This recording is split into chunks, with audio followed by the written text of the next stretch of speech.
अस्सलामु अलैकुम वरहमतुल्लाहि वबरकातुहू। अल्हम्दुलिल्लाहि रब्बिल आलमीन, अल्लाहुम्मा सल्लि अला मुहम्मद व अला आलि मुहम्मद।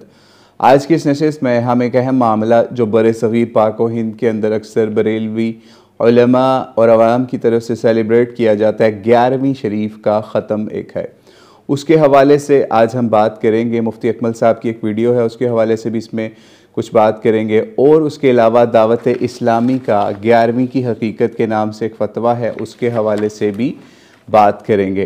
तो आइए इसका आगाज़ करते हैं। तारुफ़ पे जब हम जाएं तो 11वीं दरअसल बताया जाता है बरसग़ीर पाक व हिंद के अक्सर मुसलमानों की तरफ से, या फिर इस फतवे की तरफ से जो कि दावत इस्लामी की तरफ से शाया किया गया कि जनाब 11वीं तारीख़ जो है 11 रबीउल सानी जो है, इसकी मुनासबत ये है कि जनाब इस दिन शेख अब्दुल क़ादिर जिलानी रहमतुल्लाह का यौम वफ़ात है। ठीक है, 11 रबीउल सानी उसकी निस्बत से एक दिन मनाया जाता है जिसको 11वीं का नाम दिया जाता है। उसके अलावा हर महीने की 11 तारीख़ को भी अक्सर लोग न्याज़ें पकाते हैं और लोगों को खाने खिलाते हैं शेख अब्दुल क़ादिर जिलानी रहमतुल्लाह के नाम से मंसूब करके। तो ये आम दिनों में करें या हर पूरा साल करें तो उसको छोटी 11वीं का नाम दिया जाता है, और अगर 11 रबीउल सानी उनकी यौम वफ़ात की मुनासबत से करें तो उसको बड़ी 11वीं का नाम दिया जाता है। अब हम चलते हैं इसके ऊपर। अगर हम बात करें कि क्या आपके पास कोई कुरान और सुन्नत से दलील है कि नबी इस्लाम ने किसी का यौम वफ़ात इस तरीके से मनाया हो। सहाबा की शहादतें हुई, नबी इस्लाम की समझ लीजिए बड़े क्लोज़ रिलेटिव्स की, जाफ़र बिन अबी तालिब की, हज़रत अबू तालिब की, और बहुत से लोगों की वफ़ातें हुई नबी इस्लाम के दौर के अंदर, लेकिन किसी के दिन को भी इस तरीके से सेलिब्रेट नहीं किया गया, ना मंथली बेसिस के ऊपर ना ईयरली बेसिस के ऊपर। तो आप ख़ुद समझ लीजिए जो लोग भी ये काम कर रहे हैं उनके लिए वो आयात या वो नबी इस्लाम का उस्वा जिसके अंदर फरमाया गया लक़द कान लकुम फ़ी रसूलिल्लाहि उस्वतुन हसना, वो इनके लिए उस्वा हसना कोई मानी नहीं रखता। इनके लिए उस्वा हसना या उस्वा कामिला इनके उलमा आज ठहरे हुए हैं, या इनके वो लोग ठहरे हुए हैं जिनके नाम पे ये इस तरह की रसूमात ईजाद करते हैं कि वो भी इन रसूमात को ईजाद करने का कह के इस दुनिया से नहीं गए।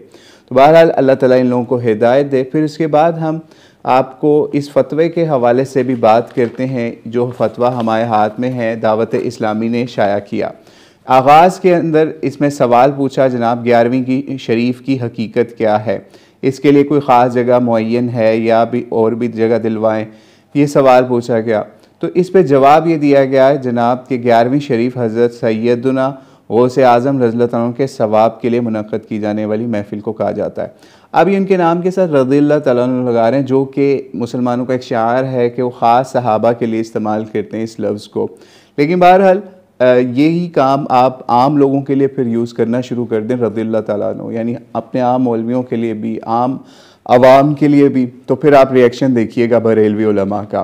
फिर आगे कहते हैं कि ये दिन आप रज़ियल्लाहु का यौम वफ़ात 11 रबीउल सानी है, तो इस मुनासबत से आपके इसाले सवाब के लिए, आप खुद सोचिए लफ्ज़ कह रहे हैं इसाले सवाब के लिए, क्या सहाबा ने नबी अलैहिस्सलाम के इसाले सवाब के लिए कोई ऐसी महफ़िलें की?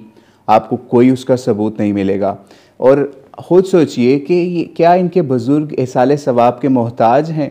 ख़ुद सोचिएगा कि इसाले सवाब के लिए 11वीं शरीफ के नाम से महाफ़िल का इनेकाद किया जाता है, और इन महाफ़िल में कुरान ख़ानी, नात ख़ानी और बयान ज़िक्र अज़कार, ज़िक्र साले, और उसके साथ साथ तहाम व फ़ातिहा वगैरह का भी अहतमाम किया जाता है। कुछ इसमें से 1% भी नबी अलैहिस्सलाम से आपको साबित नहीं मिलेगा। ठीक है, फतवे में नहीं लिखा हुआ, ये हम इनको बता रहे हैं। और इसाले सवाब की सूरत में सैयदना गौसे आज़म की बारगाह अक़दस में नजराना पेश किया जाता है, यानी बजाय इसके कि आप अल्लाह से मांगें, अल्लाह के आगे अपने ये नजराने अक़ीदतें पेश करें, कि किसकी बारगाह में पेश किया जाता है जनाब? ये नजराना सैयदना गौसे आज़म की बारगाह में नजराना पेश किया जाता है। कौन सी बारगाह है उनकी? क्या वो ऐसी कोई बारगाह सजा के गए कि उनकी वफ़ात के बाद वो कहें कि मेरी क़ब्र के ऊपर ये काम करना आप, या फिर आप गैब के अंदर ये काम करना? अल्लाह की पनाह, ऐसा काम तो नबी अलैहिस्सलाम ने अपने लिए नहीं तजवीज़ किया, तो उम्मत ने बुज़ुर्गों के नाम के ऊपर ये काम शुरू कर दिया। फिर कहते हैं इसाले सवाब करना कुरान पाक के अहादीस मुबारका और अक़वाल फ़ुक़हा और अफ़आल सलफ़ सालीन से साबित है। क्या साबित है जनाब? नीज़ कुछ साबित नहीं है इस हवाले से। नीज़ 11वीं शरीफ की महफिल और दुआ के लिए किसी ख़ास जगह वक्त तय्युन नहीं, बल्कि ये किसी जगह भी, मसलन मदरसा, मस्जिद, किसी घर के बुज़ुर्ग वगैरह के मज़ार पर भी हो सकता है। और आगे जनाब कुरान पाक की आयत है सूरह हशर की, वल्लज़ीना जाओ मिन बादिहिम, उसका हवाला दिया जा रहा है। इस आयत के तहत मुफ्ती अहमद यार नईमी साहब फरमाते हैं इससे दो मसले निकाले जनाब उन्होंने कि अपने लिए सिर्फ एक ये कि सिर्फ दुआ ना करे सिर्फ अपने लिए, बल्कि सल्फ़ के लिए भी करे, यानी इनके बुज़ुर्ग भी दुआओं के लिए मोहताज हैं। ठीक है।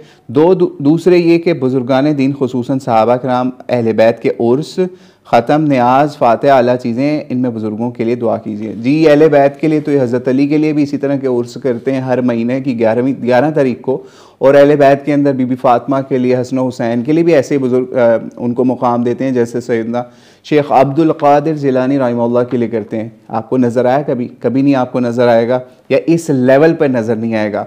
फिर आगे इसी तरीके से सदक़े के हवाले से भी इन्होंने दलील दी इसी हवाले से कि एक बंदे की वालदा की वफ़ात हो गई, सही बुखारी का हवाला दिया जा रहा है कि उसने कहा कि मैं सदका करूं उनकी तरफ से, तो नबी सल्लल्लाहु अलैहि वसल्लम ने कहा हाँ आप करो उसकी तरफ से और उनको सवाब भी मिलेगा।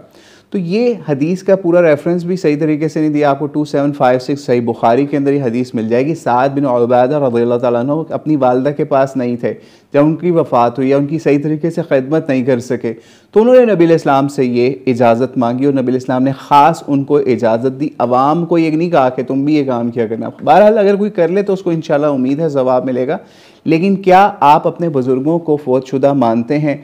क्या उनको वफ़ात याफ्ता मानते हैं? आप खुद सोचिए। और फिर उनको क्या आपके सवाब की ज़रूरत है? इस पे पहले दावा लिख दीजिए कि हाँ उनको सवाब की ज़रूरत है और हम उनके सवाब के लिए खालिस ये काम कर रहे हैं, हमें अपनी कोई नहीं है। फिर इसके बाद आप करिए सवाब के लिए काम, उनको सवाब की ज़रूरत है, अल्लाह ताला उनकी मग़फ़िरत फरमाए। ठीक है। फिर इसके बाद आगे चलते हैं। आगे भी इन्होंने कुछ हवाले दिए फ़िक़्ह की किताब के हवाले से, लेकिन उसके अंदर भी ये इसमें कोई एक भी दलील 1% भी दलील नहीं दी कि 11वीं की कोई हकीकत ही मिल जाए नबी अलैहिस्सलाम से, सहाबा से, या इवन उनके अफकार से ही मैच हो जाए कि किसी के यौम वफ़ात को इस तरीके से 11वीं या कोई भी दिन डिक्लेयर किया जाए। ठीक है। और भी आगे इसी तरीके से इन्होंने आला हज़रत का फतवा भी फतावा रज़विया से जल्द 9605 सफ़े से दिया, वो आप अपनी स्क्रीन पर देख लीजिएगा कि इसके अंदर भी उन्होंने कहा अगर इसको शरन वाजिब ना समझ के किया जाए तो फिर कोई हर्ज नहीं है। ठीक है। आप वाजिब ना समझ के कुछ भी फिर करते रहें, यानी और आखिर में यही हुक्म तीजे और चहलम का है, यानी तीजे और चहलम को भी 11वीं की पहले 11वीं ईजाद की, फिर उसके हिसाब से चहलम यानी 40वां और तीजा भी ईजाद करके सबके ऊपर आला हज़रत ने स्टैम्प कर दी कि वाजिब ना समझे तो ठीक है। वाजिब नहीं समझ रहे तो और क्या लोग कर रहे हैं? क्या लोगों का कोई मर जाता है तो उसके बाद क्या शुरू हो जाता है आपके सामने ही है। चेलम भी होते हैं, तीजे भी होते हैं, और नबी इस्लाम से कोई इसका कोई 1% भी ताल्लुक़ नहीं है। इसके बाद और भी मज़ीद आगे 1-2 अक़वाल दिए, लेकिन कोई इस पूरे फतवे के अंदर हराम है कि एक भी दलील नबी अलैहिस्सलाम की या सहाबा से दे दी हो कि कोई मर जाए कि किसी की वफ़ात हो जाए तो उसका अर्स मनाओ, उसके नाम पे 11वियाँ करो, उसके नाम पे खाने खिलाओ, उसके नाम पे ये काम करो, और ख़ास तौर पे मखसूस करके उस एक दिन को, एक चीज़ को मखसूस करके नाम दे के करो। कोई 1% भी दलील नबी अलैहिस्सलाम से नहीं दे सके लोग। इसी तरीके से मुफ्ती अकमल साहब की वीडियो भी जो हमने आपको रेफ़र की, आप उसको भी देखिएगा, उसके अंदर भी यही काम किया गया। इवन उनके नाम पे नज़र न्याज को सूरह बक़रा की 176 नंबर आयत जो है वमा उहिल्ल बिग़ैरिल्लाह के हवाले से उसके ऊपर दलीलें देते रहे जनाब कि ये बुतों की न्याज नहीं है, या बुतों की न्याज जो होती थी वो कुर्बानी हुआ करती थी, तो ये हुआ करती थी। तो भाई कौन से नबी के सहाबी ने या नबी अलैहिस्सलाम ने ये काम किया कि किसी अपने ख़ास अज़ीज़ की तरफ से ये काम किया हो कि जनाब फ़लाँ हमारा मर गया है तो अब या वफ़ात हो गई है उसकी, तो अब हमें उसकी वफ़ात के हवाले से एक दिन मुकर्रर करना है और फिर उस दिन के ऊपर उसकी तरफ से हमने कुर्बानियाँ भी करनी है। जैसे शेख अब्दुल क़ादिर जिलानी के हवाले से एक दफ़ा हमें पता चला कुछ लोगों ने ऊँट भी कुर्बान किए। ठीक है। तो अब खुद सोचिए अपने सवाब के लिए किए या उनके सवाब के लिए किए, या उनको साले सवाब की इतनी ज़रूरत है कि उनके लिए काम कर रहे हैं। यानी सहाबा को ये काम आपस में या नबी अलैहिस्सलाम के लिए करने का कोई वो ख्याल नहीं आया कि एक दिन मुकर्रर करके कर लें। लेकिन आज का मुसलमान इतना बड़ा आलिम फ़क़ीह और इतना बड़ा मुज्तहिद बन गया है कि वो इनके नाम पे काम कर रहा है। बहरहाल अल्लाह ताला इन लोगों को हिदायत दे। शेख अब्दुल कादिर जिलानी रहमहुल्लाह पे अल्लाह की करोड़ों रहमतें हों, वो ये काम नहीं करके गए, ना उन्होंने अपने मुरीदों को हमारे इल्म के मुताबिक समझाया कि वो ये काम लोग करना शुरू कर दें। हर महीने दूध वाले छुट्टी करते हैं 11 तारीख को, और साल के इस रबीउल सानी 11 तारीख को भी छुट्टी मारते हैं और लोगों के घरों में दूध नहीं पहुंचाते, खीरें और ये चीज़ें पकाते हैं, और बाकी सारा साल ये सारे महीने जो है वो पानी मिला दूध मिलावट करके इंजॉय करते हैं कि एक दिन हमने अगर खैरात कर दी है शेख अब्दुल कादिर जिलानी के नाम से तो वो पाक साफ़ हो गए। अल्लाह ताला उन जालिमों को भी हिदायत दे। यानी दूध की कंपनियों वालों को कोई फ़र्क नहीं पड़ता, लेकिन गवालों को फ़र्क पड़ जाता है एक दिन शेख अब्दुल कादिर जिलानी के नाम पे ऊपर सबील या दूध करने के ऊपर। तो अल्लाह ताला उन लोगों को भी हिदायत दे कि इस तरह की खराफात से या बिदात से बचें जो कि नबी अलैहिस्सलाम ने आपके सहाबा ने नहीं बताई उम्मत मुस्लिमा को। और एक और चीज़ के कसीदा गौसिया के हवाले से भी किसी और नशिस्त में कोशिश करेंगे, बात करेंगे, उसमें भी ऐसी ऐसी खराफात हैं और ऐसे ऐसे बड़े दावे शेख अब्दुल कादिर जिलानी के नाम से मंसूब किए हुए हैं कि जैसे तमाम वलियों के गर्दनों के ऊपर उनका पाँव है। यानी यहाँ तक कह दिया, ठीक है, कि मेरे कदम औलिया अल्लाह की गर्दनों पे हैं। आप खुद सोचिए, कोई बंदा ये कह सकता है कि नबी अलैहिस्सलाम भी अल्लाह ताला के वली हैं, तमाम अंबिया अल्लाह ताला के वली होते हैं।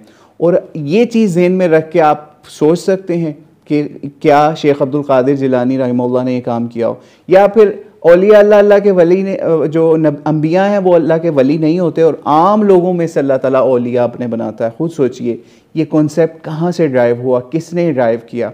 तो अल्लाह ताला यानी इब्राहिम को अल्लाह ताला खलीलुल्लाह कह रहे हैं, यानी इससे बड़ा औलिया अल्लाह का लक़ब क्या होगा कि अल्लाह किसी को खलीलुल्लाह अपना कह रहा है। और नबी अलैहिस्सलाम को भी अल्लाह ताला का दोस्त या वली ये लोग कहते हैं। फिर अब्दुल कादिर जिलानी कैसे कसीदा गौसिया के अंदर ये बात लिख सकते हैं कि इस तरीके से है। और फिर यहाँ तक दावे उसके अंदर के ज़मीन और आसमान पे मेरे चर्चे हैं। अल्लाह की पनाह, ऐसे बड़े दावे तो कभी नबी अलैहिस्सलाम ने भी इस हवाले से नहीं किए। को जाके उनका एक उम्मती ये काम करे और बाद में उनके या फिर उम्मतियों ने ये चीज़ें डिवाइस की। तो अल्लाह ताला इन लोगों को हिदायत दे जो 11वीं शरीफ के ऊपर इस तरीके से गुमराहियाँ और इस तरह की खराफात कर रहे हैं जिसका दीन इस्लाम से कोई ताल्लुक़ नहीं है। तो अल्लाह ताला इन तमाम लोगों को हिदायत दे, हमें भी हिदायत दे। वल्लाहु आलम बिस्सवाब। अस्सलामु अलैकुम व रहमतुल्लाहि व बरकातुहू।